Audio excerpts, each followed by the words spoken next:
Without doubt, the most commonly planted fruit tree in the home garden is the citrus.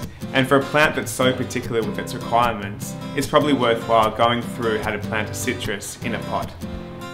Now, the first thing to consider when planting a citrus is the pot size. Knowing that citrus have shallow root depths, what you're looking for is a pot that is not so deep, but has a good surface area for those shallow roots to spread out.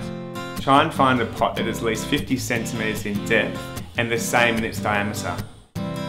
Now, another requirement of citrus is a free draining soil. Now, in the case of potted citrus, make sure that the base of the pot will drain freely, and what we do there is incorporate some scoria, which is volcanic porous rock, to make sure all the water is emptied out of the pot. Now, the third requirement is really the nutrition in the soil for the citrus. So when planting in a pot, make sure you use good quality potting mix, and generally the indication of quality is price. When placing your citrus, try and put it in the hottest spot possible in the garden. So what you're looking for is a sunny position, preferably full sunlight, but against walls as well, so the citrus will be able to take off that residual heat. When topping up with potting mix, just avoid getting the soil against the trunk of the citrus. That can put the plant at risk of root rot. Once the tree is planted, make sure you give it a good water in, preferably using a seaweed concentrate to give it a tonic and kickstart.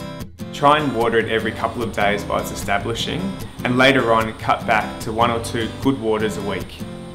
When planting your citrus tree, preferably search for dwarf varieties. And what dwarf varieties are rootstock that have been tailored to small spaces.